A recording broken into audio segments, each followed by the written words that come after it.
ಇವತ್ತೊಂದು ಬಹಳ ಅಪರೂಪದ ಒಳ್ಳೆಯ ದಿವಸ. ಯಾಕೆಂದರೆ ಈ ವೇದಿಕೆ ಹಿಂದೆ ಇರುವಂಥ ತಾತ್ಕಾಲಿಕ ವೇದಿಕೆ ಇವತ್ತು ಮುರಿದು ಬಿದ್ದಿದೆ. ಆದರೆ ಅದು ಏನಾದರೂ 1 ಗಂಟೆ ಮುಂಚೆ ಬಿದ್ದಿದ್ರೆ ನಾವು ನೀವು ಎಲ್ಲರೂ ಕೂಡ ಅದರೊಳಗೆ ಇರ್ತಾಯಿದ್ವಿ ನಾವು. ಆದರೆ ಧರ್ಮಸ್ಥಳ ಕ್ಷೇತ್ರ ಮಹಾತ್ಮೆ ಇಲ್ಲಿ ನೋಡಬೇಕು. ಕ್ಷೇತ್ರ ಮಹಾತ್ಮೆ ಏನು ಅಂತಂದರೆ, ಇದು ಈ ರೀತಿ ನಡೆಯುವಂಥ ಘಟನೆಯನ್ನು ಭಗವಂತ ತಪ್ಪಿಸಿದ್ದಾನೆ, ಮಂಜುನಾಥ ಅಣ್ಣಪ್ಪ ತಪ್ಪಿಸಿದ್ದಾನೆ. ಕೇವಲ ಮಹಾರಾಜರಿಗೆ ಹೇಳಲಿಕ್ಕೆ ಬಯಸ್ತೇನೆ ನಾನು, ಆಮೇಲೆ ತಾವು ಹಿಂದಿಯಲ್ಲಿ ಹೇಳ್ರಿ ಅವರಿಗೆ. ಒಂದು 20 ದಿವಸಕ್ಕಿಂತ ಯಾಕೋ ನನ್ನ ಮನಸ್ಸಿನಲ್ಲಿ ಒಂದು ಸ್ವಲ್ಪ ಶಂಕೆ ಪ್ರಾರಂಭ ಆಯಿತು.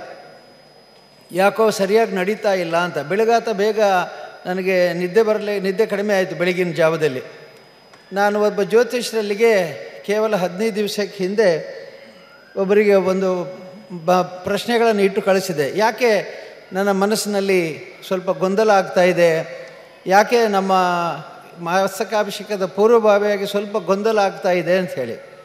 ಅದಕ್ಕೆ ಅವರು ಉತ್ತರ ಬರೆದು ಕಳಿಸಿದರು. ಈ ರೀತಿ ಕೆಲವು ಪೂಜೆಗಳನ್ನು ಮಾಡಿ ಕೆಲವು ಒಂದು ಘಟನೆ ಈ ಸಂದರ್ಭದಲ್ಲಿ ನಡೆಯುವ ಸಾಧ್ಯತೆ ಇದೆ.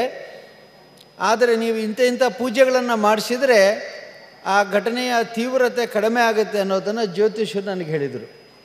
ಮಹಾರಾಜರಿಗೆ ಹೇಳಿದೆ ಅದನ್ನು. ಆಮೇಲೆ ತಕ್ಷಣ ಆ ಪೂಜೆ ಮಾಡಿಸಿದೆ ನಾನು. ಇವತ್ತು ಅವರು ಜ್ಯೋತಿಷರು ಹೇಳಿದ ಮಾತು ಸತ್ಯ ಆಗಿದೆ. ಒಂದು ಘಟನೆ ನಡೆದಿದೆ, ಸಣ್ಣ ಘಟನೆ ಅಲ್ಲ. ಆದರೆ ನಾವೆಲ್ಲರೂ ಅದರಿಂದ ಪಾರಾಗಿದ್ದೇವೆ.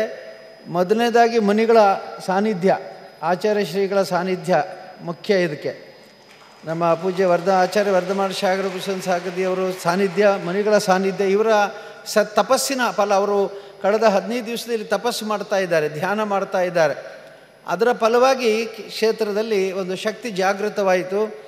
ಆ ಜಾಗೃತಿ ನಮ್ಮ ಅಪಾಯವನ್ನು ದೂರ ಇಟ್ಟಿತು ಅಂಥೇಳಿ ನಾನು ಹೇಳಿ ಮೊದಲು ಭಗವಂತನಿಗೆ ನಮ್ಮನ್ನು ನಡೆಸ್ತೇನೆ.